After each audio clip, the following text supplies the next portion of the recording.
Assalamualaikum warahmatullahi wabarakatuh. Alhamdulillah wassalatu wassalamu ala Rasulillah wa ala alihi wa sahbihi wa mawalah ma ba'dah la haula wa la quwata illa billahil aliyyil azim. Para pemirsa, para pengikut, para penderek Naos Fathul Qorib secara online yang saya hormati, sebelum kita melanjutkan ngaji kita, mari kita ikhtiarul Fatihah kepada para guru-guru kita, para masyayikh kita yang sambung sanadnya sampai Rasulullah sallallahu alaihi wasallam. Ila hadratil Mustafa Muhammadin sallallahu alaihi wasallam wa azwajihi wa auladihi wa ibadihi wa sallallahu hadratil masyayikhina wa li qadhi hajatina wa hajatikum min hawaij dunya wa sahil umurana hasul maqasidina bisir al-asr al-Fatihah. الرحمن الرحيم مالك يوم الدين إياك نعبد وإياك نستعين اهدنا الصراط المستقيم صراط الذين أنعمت عليهم. Pada kesempatan kali ini kita akan membahas tentang apa saja yang diharamkan bagi seorang yang sedang haid atau wanita haid. Jadi apa saja yang diharamkan bagi wanita haid. Di antara hal-hal yang kemudian diharamkan bagi wanita haid, nanti akan kita sebutkan secara rinci, melanjutkan masalah haid, nifas, dan istihadah. Dan sekarang kita membahas tentang hal-hal yang diharamkan bagi wanita yang sedang haid. Bismillahirrahmanirrahim. Qala musannifu rahimahullah ta'ala wa nafa'ana bihi wa bi ulumi fid dharain amin ya rabbal alamin. Wa yahrumu lan haram bil haidi sebab haid. Fi ba'dil nusakhi lan iku ing dalam sebagian nusakh wa yahrumu bil haidi.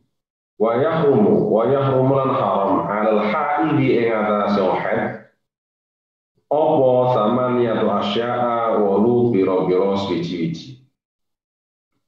Dalam hal ini pembahasan bagi wanita yang sedang haid atau bagi wanita dalam kondisi haid atau dia disebut dengan haid, orang yang haid, itu ada 8 hal. Jadi 8 hal yang diharamkan bagi wanita yang sedang haid. Apa saja itu? Ahaduha utawi salah sisine samania. Ahaduha utawi salah sisine samania atau asya iku as-sholatu sholat. Fardhon iku fardu kanat ana apa sholat au naflan utawa sunnah karena ono apa mengkono sholat. Jadi bahwa tidak boleh wanita yang sedang haid itu melakukan sholat, baik itu sholat wajib maupun sholat sunnah, atau baik itu fardu atau an-nafl. Termasuk juga ya yang fardu kifayah seperti sholat jenazah ya tetap tidak boleh. Sholat yang sunnah saja tidak boleh. Termasuk tahiyat al-masjid juga tidak boleh. Sholat-sholat yang di situ du sababil yang punya sebab atau tidak. Jadi seperti sholat sunnah mutlak, sholat sunnah hajat itu ya tidak boleh dilakukan. Jadi persoalannya bukan karena waktunya, bukan karena kondisi yang meliputi sholatnya, tapi karena kondisi dia dalam posisi haid itu yang kemudian menyebabkan keharaman dia untuk melakukan sholat. Wakadalan kaya mengkono sholat, sajdatul tilawati utawi sujud tilawah wa syukri lan syukur. Begitu juga haram dilakukan bagi wanita haid sebagaimana melakukan sholat, sebagaimana keharaman melakukan sholat, yakni melakukan sujud syukur dan sujud tilawah. Sujud itu dikenal dalam fikih ada 2, baik fis sholat ataupun fi ghairi sholat. Kalau fi ghairi sholat itu ada 2, yakni sujud syukur dan sujud tilawah. Sujud syukur itu dilakukan bila mendapatkan nikmat yang fujaah. Jadi tiba-tiba mendapatkan nikmat yang tak terkira, tiba-tiba tanpa dikira sebelumnya mendapatkan nikmat, kemudian langsung melakukan sujud, namanya sujud syukur. Dan sujud syukur ini juga ada ketentuannya, diantaranya harus suci dari hadas kecil dan juga hadas besar. Maka bagi wanita haid ya juga tidak boleh melakukan sujud syukur. Yang kedua adalah sujud tilawah. Sujud tilawah itu sujud dilakukan karena orang tersebut sedang membaca Al-Quran, terus kemudian menemukan atau bertemu dengan ayat sajdah. Jadi ayat yang kemudian ada tanda di situ disunahkan bagi qori atau pembaca Quran untuk melakukan sujud karena isi dari ayat itu perintah-perintah untuk sujud, menunjukkan keagungan Allah dan seterusnya. Jumlahnya dalam Al-Quran itu sekitar ada 16 sujud tilawah, ada sekitar 16. Jadi nanti di Quran itu bisa dilihat, bisa dicek. Di sampingnya itu kayak biasanya ada simbol kayak kubah, itu kayak pintu masjid yang zaman-zaman dulu, era-era dulu, berbentuk seperti kubah. Nah itu menunjukkan bahwa di situ atau ayat itu menunjukkan kesunahan untuk melakukan sujud tilawah namanya. Jadi sujud tilawah disunahkan bagi orang yang baca Quran yang bertemu dengan ayat sajdah disebut sujud tilawah karena memang sujud itu disunahkan disebabkan oleh karena dia baca Quran. Ada juga namanya sujud syukur, yakni dia mendapat nikmat dari Allah SWT, kemudian disunahkan untuk sujud. Karena sujud ini bukti atau bagian dari bentuk kita syukur kepada Allah, maka istilah penyebutannya adalah sujud syukur. Jadi begitu dalam penjelasan yang disebutkan ini, wakala sajad tilawati wa syukri. Itu yang pertama. Jadi perhatikan kepada wanita-wanita yang sedang haid, jadi tidak boleh kalau posisinya belum yakin suci atau bahwa dalam ini pasti bukan haid ataupun nifas, maka tidak boleh melakukan sholat. Harus dipastikan pasti, kemudian di posisi suci baru boleh melakukan sholat. Wasani utai kami mindo iku asomu poso. Wasani utai kami mindo iku asomu poso. Fardun iku fardu karena ono poso au naflan utawa poso sunnah. Jadi puasa baik itu bentuk puasa sunnah maupun wajib, baik itu qadha atau kemudian ada atau kemudian faidah atau kemudian ada, maka tentu saja harus mensyaratkan untuk suci. Maka bagi wanita yang kemudian sedang haid, maka haram hukumnya. Jadi tidak hanya tidak boleh, tetapi justru ketika melakukan malah dapat dosa. Jadi hukumnya haram kalau dia niat berpuasa padahal dalam kondisi tidak dalam kondisi suci.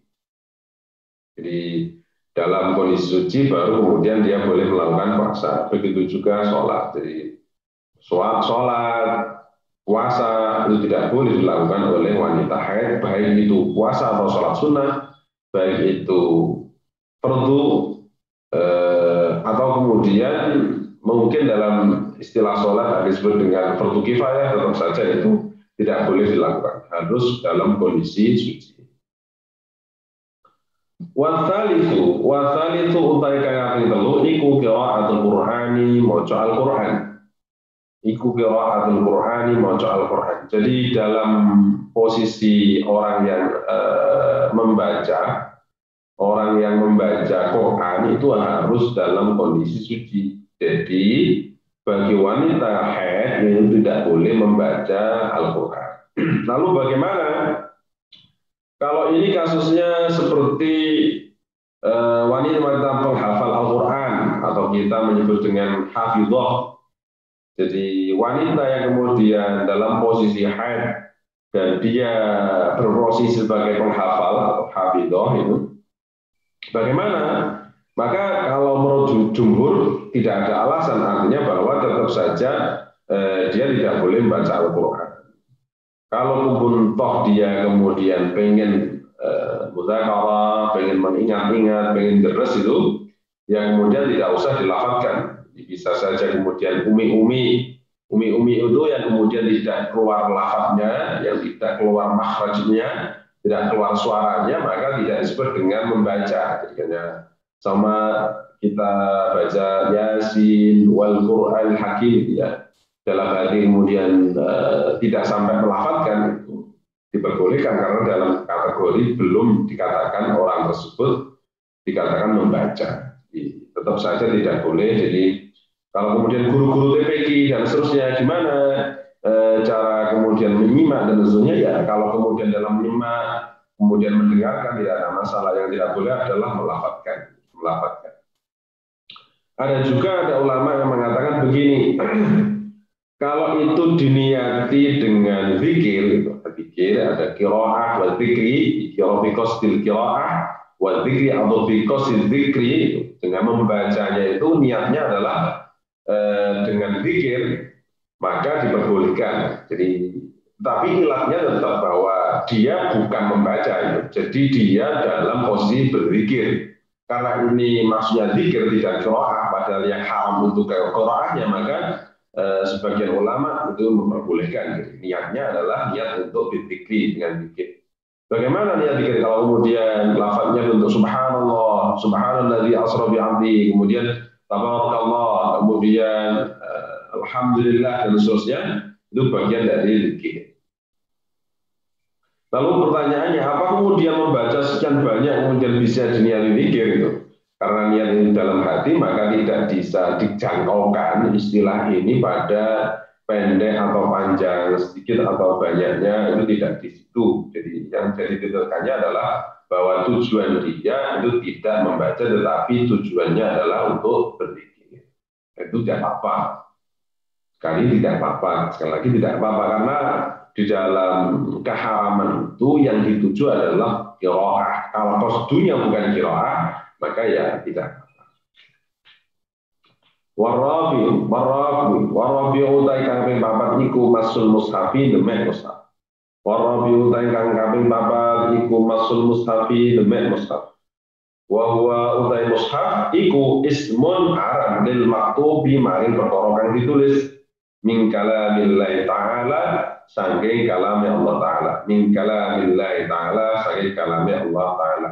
Bainad dafataini ing dalam antarane, bainad dafataini ing dalam antarane lembaran loro. Bainad dafataini ing dalam antarane lembaran loro. Wa hamluhu lan gawa mengkon mushaf illa idza khafat kejaba nalikane wedi sapa haid alaihi ing atase mengkon mushaf. Alaihi ing atase mengkon-mengkono mushaf. Jadi begini, larangan yang keempat, jadi kalau diurut tadi yang tidak boleh adalah satu, sholat, dua, puasa, tiga, baca Quran, yang keempat adalah menyentuh mushaf. Ini harus kita bedakan ya, ini harus kita bedakan antara bahwa apa yang disebut dengan mushaf dan itu non mushaf. Maka nanti ada banyak pertanyaan yang kemudian terkait dengan hal ini. Jadi yang dimaksud mushaf di sini, jadi ada definisinya, yaitu semua nama, sebuah penyebutan yang itu ditulis, yang tulisan itu adalah kalamullah. Jadi Qur'annya itu ditulis, maka tulisan Quran itu yang dari kalamullah itu yang dia tertulis bainad dafatain, antara dua lembaran-lembaran kayak lembaran ini. Ketika kita kemudian dalam lembaran-lembaran itu ada tulisan-tulisannya, maka antar lembaran-lembaran ini disebut dengan mushaf. Nah, sering ada pertanyaan, kalau kemudian kita baca Quran via aplikasi HP atau kemudian seperti layar monitor seperti ini gitu, apakah kemudian itu juga disebut dengan mushaf? Para ulama menyebutkan karena definisi mushaf itu adalah apa yang tertulis di antara beberapa lembaran yang kemudian di situ terdapat tulisan dari kalamullah, maka kalau itu bukan berupa tulisan yang di situ tertulis di antara lembaran-lembaran dalam keterangan yang lain itu ditambah lagi dengan liddirasah dan seterusnya, tujuannya untuk untuk selalu dibaca dan seterusnya, maka itu disebut baru mushaf. Jadi kalau kemudian aplikasi HP, aplikasi Quran yang via HP itu tidak kategori mushaf, artinya bahwa kalau orang wanita haid itu kemudian menyentuh wanita haid itu menyentuh mushaf, maka ya nggak apa-apa, tidak ada apa namanya keharaman untuk menyentuh itu, karena definisi mushaf tidak terpenuhi dalam istilah aplikasi HP. Jadi kalau HP itu hanya sebuah pancaran sinar yang kemudian suatu saat kalau sinarnya itu hilang, maka itu kemudian menjadi tidak ada. Maka dalam realitas apa namanya tulisannya itu tidak ada, hanya sebagai sorotan sinar. Kalau itu hanya sorotan sinar, maka itu tidak disebut dengan mushaf, sebagaimana ketika kita menulis dalam UHP atau kemudian dalam kertas plastik itu, dalam plastik itu kemudian kita tulis Quran, kemudian kita sorot dengan lampu, kemudian di sana membesar, maka bayangan-bayangan itu tidak disebut dengan mushaf. Sebagaimana kita kemudian bahwa ada kaca, kemudian dalam kaca itu kemudian kita sorotkan pada mushaf, lalu itu ada gambar mushafnya, terlihat tulisannya, kemudian kita sentuh kacanya, itu ya tidak apa-apa, karena itu bukan mushafnya. Jadi mungkin ini bisa dipahami sehingga kenapa kemudian aplikasi dalam HP ada orang internet dalam kondisi atau kemudian dia menyentuh, mengusap, kemudian membawa juga tidak masalah. Lalu kalau kemudian dalam keterangan ini bagi wanita yang haid, dia dalam kondisi haid itu kemudian menyentuh dan membawa itu tidak boleh. Jadi, kalau kemudian kita bawa Quran, maka tidak boleh kita dalam posisi haid membawanya. Jadi, sama ada Al-Quran, saya ambilkan contoh begini. Jadi kalau kemudian ada Quran, lalu kemudian ini namanya menyentuh, jadi kita sentuh, kita menyentuh apa namanya mushafnya ini, kita menyentuhnya tidak boleh, membawanya begini juga tidak boleh. Lalu bagaimana kalau kemudian kita membawanya di dalam tas atau kemudian di bag yang ada di punggung dan seterusnya, itu bagaimana? Dalam aturan membawa mushaf itu, apakah itu dalam kategori hamlu atau tidak, bila orang tersebut dalam kondisi haid, lalu kemudian bawa Quran dimasukkan ke dalam tas itu, terus kemudian dia berniat itu membawa tasnya, tidak membawa langsung mushaf ini, tidak memegang langsung, tidak kemudian membawa meniati langsung, maka tidak apa-apa, karena yang dituju, yang diniati itu adalah membawa tasnya, bukan niatan kostum membawa mushaf. Jadi tidak apa-apa.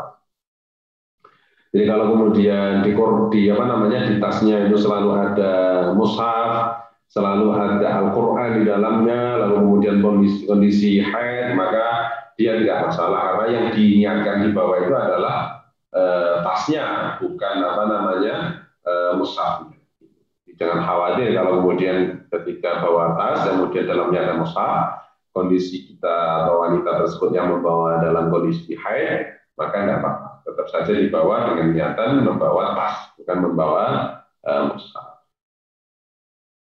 Lalu kemudian kalau membawa itu dalam kondisi darurat, dalam kondisi di mana ini perlu penyelamatan, gitu.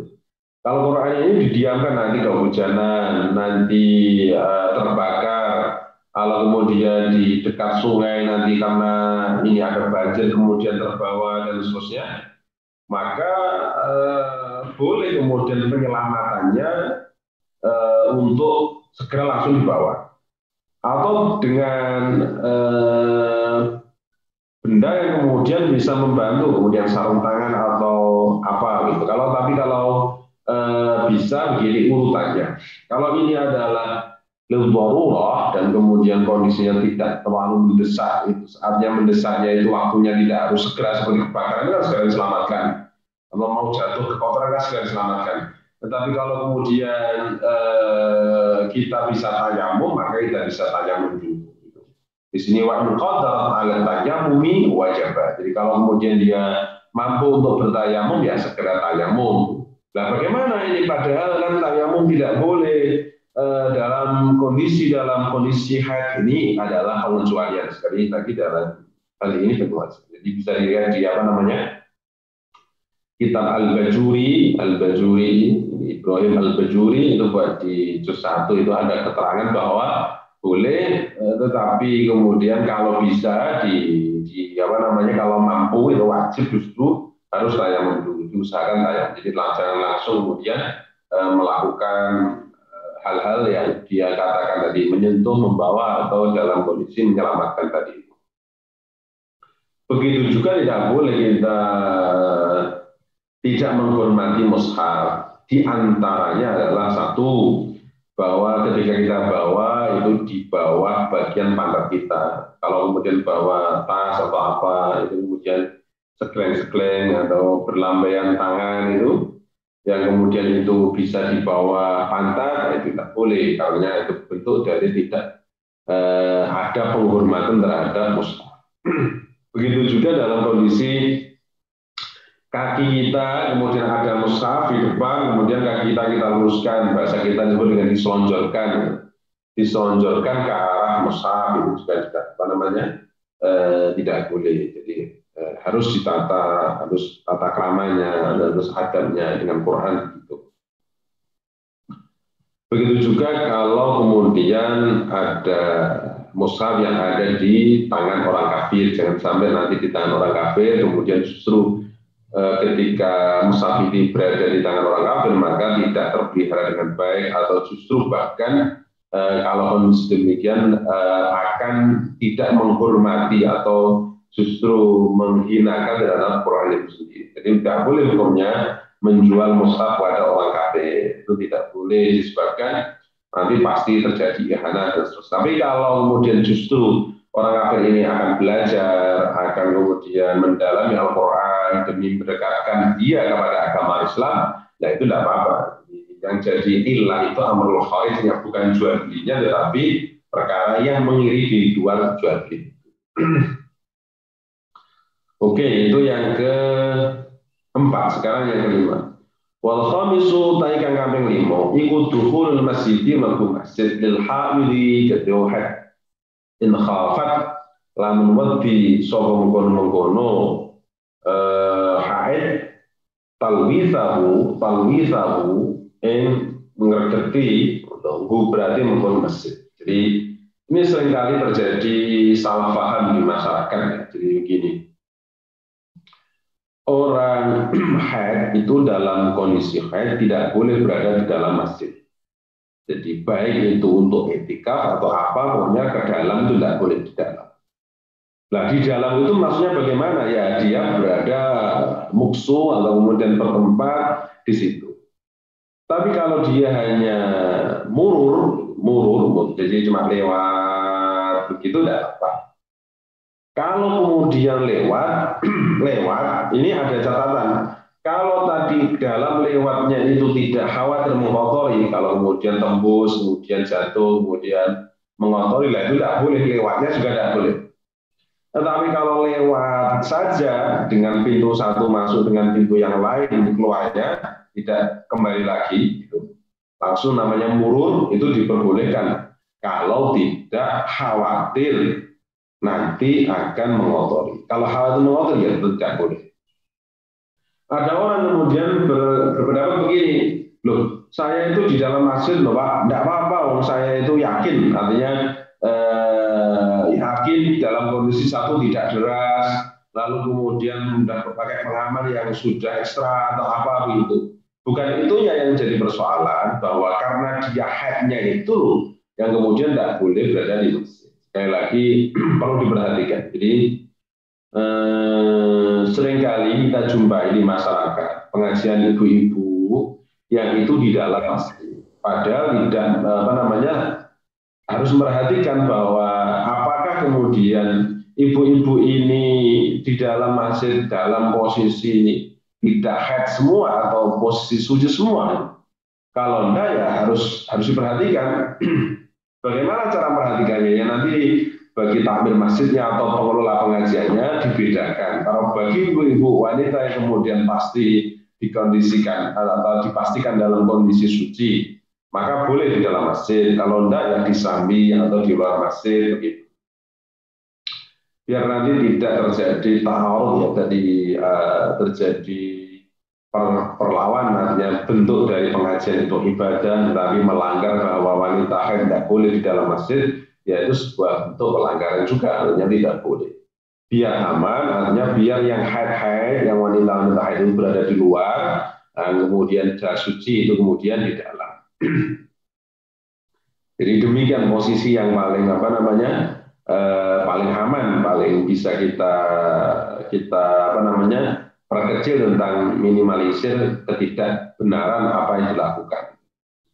Lalu perbedaan antara masjid dan non masjid itu bagaimana? Apakah kemudian serambi itu bagian masjid atau masjid itu sendiri hanya di dalam? Ini perlu perlu penjelasan secara khusus. Maksudnya begini, kalau kondisi masjid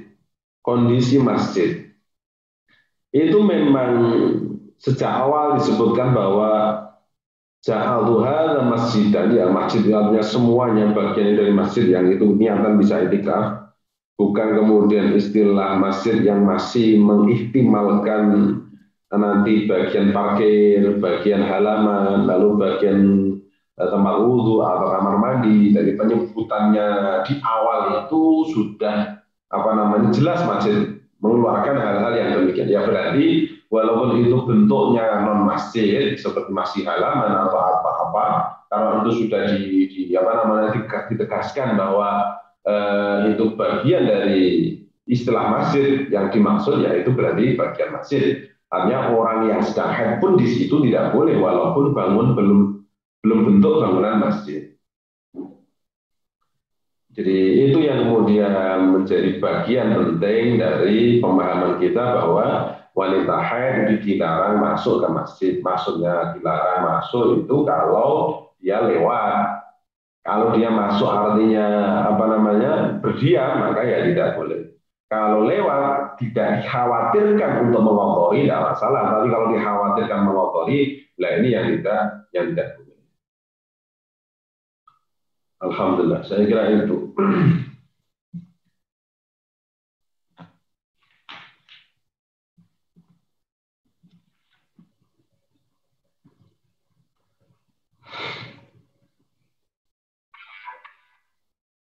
Wasa disutawi kang kamping 6. Wasa disutawi kang kamping 6 iku at-tawaf. Jadi keharaman bagi wanita yang sedang haid tadi disebutkan sampai 5, sekarang yang ke-6 adalah tawaf. Fardhun iku fardhu kanan ana tawaf au naflan utawa sunnah. Wasa disutawi kang kamping 6 iku at-tawaf fardhun iku fardhu au naflan utawa sunnah. Jadi bahwa ketentuan tawaf itu sebagaimana ketentuan sholat, termasuk dalam hal kondisi suci. Jadi kalau wanita haid itu dilarang sholat, juga dilarang untuk melakukan sholat, melakukan tawaf. Begitu juga dalam hal menutup aurat. Maka ketika orang itu tawaf, ya harus dalam posisi menutup aurat. Jadi keberlakuan ini juga bagi orang yang haid, tidak hanya sholat tapi juga tawaf. Karena tawaf sebagaimana hal-hal ketentuan di dalam sholat. Wasabi'u utai kang kaping 7 iku al-waqwati. Wasabi'u utai kang kaping 7 iku al-waqwati. Wasabi'u utai kang kaping 7 iku al-waqwati. Wa yusannu lan den sunatake liman kedue wong. Wati akan wati sapa man. Liman kedue wong wati akan wati sapa man fi iqbalid dami ing dalem tekani gede, jadi darah itu sedang keluar gitu. Opo yang disunahkan opo at-tasadduqu gawe sedekah bidinarin kelawan sadina. Jadi kalau wanita itu dalam posisi haid kok tetap terus diwati, terus kemudian melakukan hubungan suami istri, dalam hal ini dia disunahkan, sekali lagi bukan wajib, disunahkan untuk bersedekah 1 dinar. Tapi waliman kedhe wong wati akan wati sapa man fi idbari dalem ngungkuri dam, artinya darah sudah berhenti, dia sedang tidak keluar tapi belum suci, belum melakukan hal-hal yang seharusnya dia bersuci. Bagaimana yang demikian? Maka at-tasadduqu apa sing disunahne apa at-tasadduqu sedekah binisfi dinarin kelawan separuh dinar. Jadi kalau wanita tersebut itu dalam posisi tidak iqbal dam, darahnya tidak keluar, tidak sedang darah itu keluar, maka dia disunahkan untuk bersedekah 1 dinar. Tetapi kalau itu sudah idbar, artinya darah sudah tidak keluar lagi, maka disunahkan separuh dinar, begitu. Wasaminu utai kang ngawin ini yang terakhir dari hal-hal yang diharamkan bagi wanita yang dalam kondisi haid. Wasaminu utai kang ngawin iku al-istimta'u alap senang-senang. Iku al-istimta'u alap senang-senang bima yang perkara baina surati ing dalam antara utul wa ubati lan teguk minal mar'ati saing wadon. Jadi yang ke-8 adalah bermain-main atau kemudian bersenang-senang dengan wanita yang sedang haid, yang area untuk bersenang-senang itu antara rukbah dan surah, antara surah dan rukbah, antara pusar dan lutut atau lutut ke pusar. Di antara dua itu artinya wilayah itu tidak boleh untuk melakukan senang-senang atau istimta bagi wanita yang sedang haid begitu. Ya fala yahrumu mongko ora haram al istimta ukai seneng-seneng bima kelan surah wala bima lan ora kelan perkara faqahu makan dhuwure mengkono surah arbah. Al mukhtari atase kaul kang binilih fi syarhil muhadzab ing dalam kitab syarah muhadzab. Dalam kitab syarah muhadzab itu dengan kitab majmu' yang karya Imam An-Nawawi, masterpiece-nya Imam Nawawi yang beberapa jilid dan 27 jilid menjelaskan tentang syarah muhadzab. Itu jelaskan bahwa kalau itu non dua tempat itu atau bahkan dua tempat itu artinya dua tempat itu surahnya iya, rubahnya iya, masih kategori itu, maka itu boleh. Dan kemudian di atasnya itu juga dijelaskan berarti kalau ini kemudian surah ini rubahnya berarti tidak ini pusar ke atas, kepala khususnya, kemudian bagian lutut ke bawah akan tidak apa-apa. Yang tidak boleh adalah di antara keduanya. Summa sadrata nuli ngusuli gunem.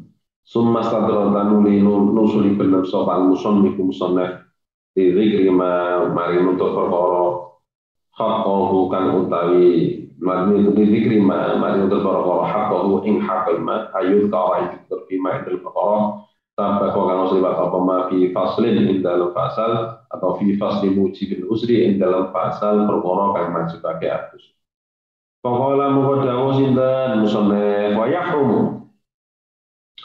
yahrumu lan haram alal junubi ngatasi wong junub apa khamsatu asya'a 5 biro-biro suci. Jadi kalau tadi itu penyebutannya spesifik mengatakan yahrumu bil haidi atau yahrumu alal haidi, tapi di sini yahrumu alal junubi, orang junub jumlahnya ada 5. Apa saja ahaduha utai salah sisi ini mengkono khamsah iku as-shalat salat fardhu fardhu kana atau shalat atau nafilan utawa sunnah. Jadi sama seperti orang junub ya, karena sama seperti orang haid ya, bagian dari junub itu maka tidak boleh melakukan sholat. Watani utai kami minum Qur'atul Qur'ani saat diane iku Qur'atul Qur'ani maca Qur'an ghairi mansukhi tilawati kang sak liyane ben nasakh tilawah. Jadi dalam tafsir atau definisi ulumul Qur'an itu ada ilmu nasakh. Nasakh itu ada naskhul tilawah, ada naskhul kitabah. Ada yang dinasakh itu tulisannya, ada yang dinasakh itu ada nasul hukmi, ada nasul tilawah. Ada yang dinasa itu hukumnya, tapi tetap hukum jalan. Ada yang kemudian yang dinasa adalah tilawahnya, bacaannya. Kalau bacaannya sudah tidak dalam kategori mushaf atau Quran yang kemudian tidak boleh dibaca. Ayat dan iku kosa ayat kanan ono apa mungkin qiraah atau harfan atau sa'ur, walaupun hanya nun, qaf itu tidak boleh. Kalau itu diniati bagian dari baca Al-Qur'an. Sirron iku qora lirih au jahron atau terbaik itu dikeraskan atau kemudian di apa namanya suaranya dikecilkan itu dengan lirih, tapi keluar apa namanya suaranya itu namanya tetap qiraah, hanya keras dan tidak keras. Baik keras maupun tidak keras tetap haram. Yang tidak haram itu bila tidak mengeluarkan suara. Kalau tidak mengeluarkan suara berarti tidak membaca. Wa kharaja lan kejaba. Wa kharaja lan kejaba bil Qur'ani kelawan Al-Qur'an. Wa kharaja lan kejaba bil Qur'ani kelawan Qur'an. Taurat wal Injil dan Injil. Jadi kalau baca Taurat, Injil tidak masalah karena itu bukan Quran. Amma adzal Quran, anapun utai biro-biro zikir Quran, fatahillu mongko halal. Fatahillu mongko halal wa adzal Quran la biqasdil Qur'ani ora biqasdil Qur'anin ora kelawan nejo Quran. Jadi kalau kemudian dia niatannya itu adalah kostunya adalah zikir, bukan baca Qur'annya, maka tidak apa-apa. Boleh. Di sini bahasanya fatahillu la liqasdil Qur'an. Wa tsalitsu tawi kang kaping 3 iku masul mushafi demek mushaf wa hamluhu lan gawa mushaf mim babi aula sangka bab apa wong menyentuh saja tidak boleh, apalagi kok membawa. Atau bahasanya membaca dari jarak jauh saja tidak boleh, apalagi menyentuhnya, apalagi membawanya. Warabiu taing kami mapat iku atawafu tawaf fardhan iku fardhu kana ana wa salat au naflan utawa sunnah. Wal khamisu taing kami lima iku alun sumeneng fil masjidin dalam masjid di junubin sebab junub di masjid bi junubin karena junub muslimin yang muslim. Yang kelima adalah orang yang berdiam diri di dalam masjid tidak boleh. Illa li darurat kejaba posisi darurat aman kaya tala makan mertumani soman. Tala makan ini mertumani soman fil masjid dalam masjid. Kasusnya kalau kemudian dia itu tidur masjid kemudian ternyata keluar semani kan harus keluar ya kan junub. Tapi dia azur atau kemudian ketika mau keluar ada uzur. Wa ta'adzara lan dadi uzur apa khurujuhu metune wong minu sae masjid li khaufin krana wedi li ala nafsihi ngatasi adile wong au malihi utawa bolone wong. Jadi kalau kemudian dia keluar dia khawatir nanti keselamatannya, keselamatan atas jiwanya terancam atau keselamatan hartanya. Contohnya kemudian dia bawa hartanya, kalau kemudian dia bawa keluar ke masjid, kemudian di masjid tidak kondisi aman, nanti khawatir di perampok dan seterusnya, maka kalau dia berdiam diri diperbolehkan karena itu kondisinya adalah kondisi darurat. Amma uburul masjid, anapun utawi lewat masjid ma'ruf harim kang laku bihi kelan masjid min ghairi muqsid sae tanpa meneng ya fala yahrum maqara haram bal wala yukrahu balik ora den makruhake bil aswahi ing dalem qaul kang aswah. Tapi kalau hanya lewat saja tidak dia maka tidak makruh. Wa taraddu junubi utawi olawaline utawa dia berkeliling mundar mandir wong kang junub fil masjid iku bimanzilatil lubsi dalam posisi wong kang melekat. Jadi kalau dia itu di masjid jalan-jalan wirawiri begitu, tapi dia tidak ubur, tidak lewat langsung keluar, maka walaupun dia tidak berdiam, tetapi dia putar-putar saja, atau masjidnya luas, dia jalan-jalan lihat-lihat, walaupun tidak dalam kondisi diam, itu tetap bimanzilatil lubsi. Artinya kondisi yang demikian itu disamakan atau sama hukumnya dalam kondisi al-lubsu atau berdiam.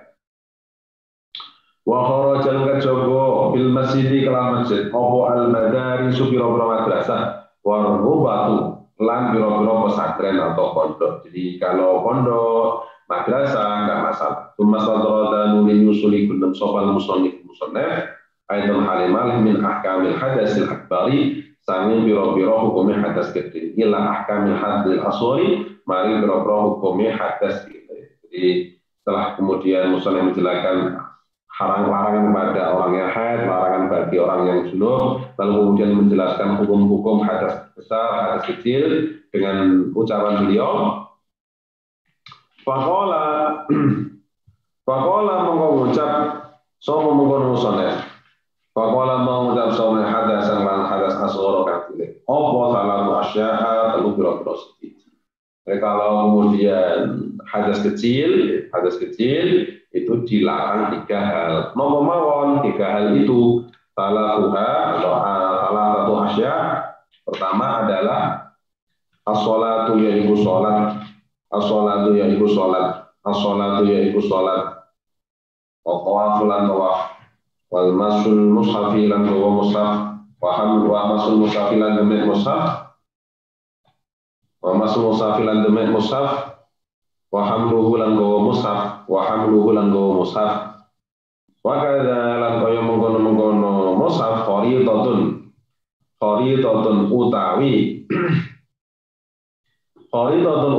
wadai atau kemudian bagian dari sampulnya wa sundukun lan kotak fihi ma ing dalem kono kharitah wa sunduk mushafun utawi mushaf. Jadi mushaf yang di situ ada atau terdapat di dalam kotak atau kemudian ada sampelnya, jadi yang dipegang itu sampelnya juga tidak boleh. Kalau kemudian kita bawa kotak khusus kotak mushaf, kotaknya juga tidak boleh.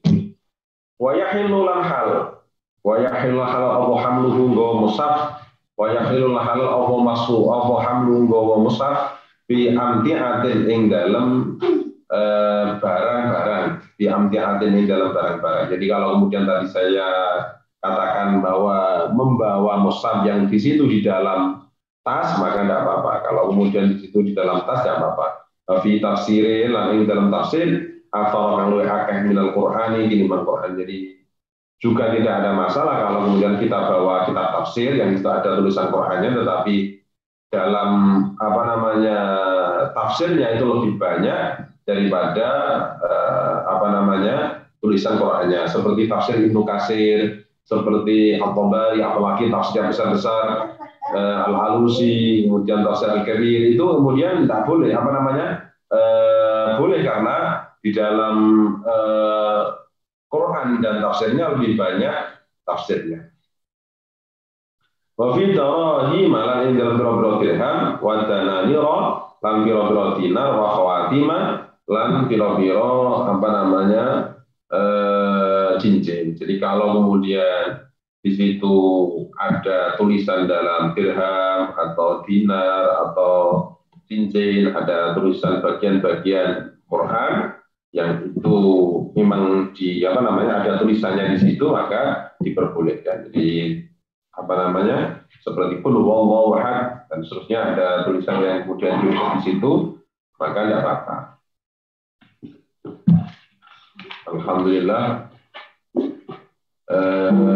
Wa khawatima lam biro-biro cincin nukisa kang den ukir ala kulli ing atase sisi-sisi saking khawatim tarohin dananir itu apa Quran wala yumna ulan ora den cegah apa al mumayyiza wala yumna ulan ora cegah apa al mumayyizu perkara kang den apa iso dibedakake al muhdisu kang terjadi min masi mushafin sangin min mushaf walau lan papan li dirasatin krono belajar wa ta'allumin lan sinau li dirasatin krono belajar wa ta'allumin lan dirasa dan krono dirasa wa ta'allumin belajar. Dari dirasa itu lebih cenderung pada mengulang-ulang, kalau ta'allum itu belajar mulai dari tidak tahu menjadi tahu. Kalau itu dia mumayyiz, maka orang tersebut atau anak kecil tersebut walaupun hadas tidak apa-apa karena ada tujuannya adalah untuk belajar. Karena tujuannya adalah untuk belajar. Kalau tujuannya itu untuk belajar, maka tidak apa-apa, walaupun itu yang disentuh adalah mushaf. Jadi menyentuh mushaf yang kemudian anak kecil tujuannya untuk belajar, tidak apa-apa. Ini hal-hal yang terkadang bagi wanita junub, bagi orang yang haid, kemudian orang yang junub atau yang haid, maka tidak boleh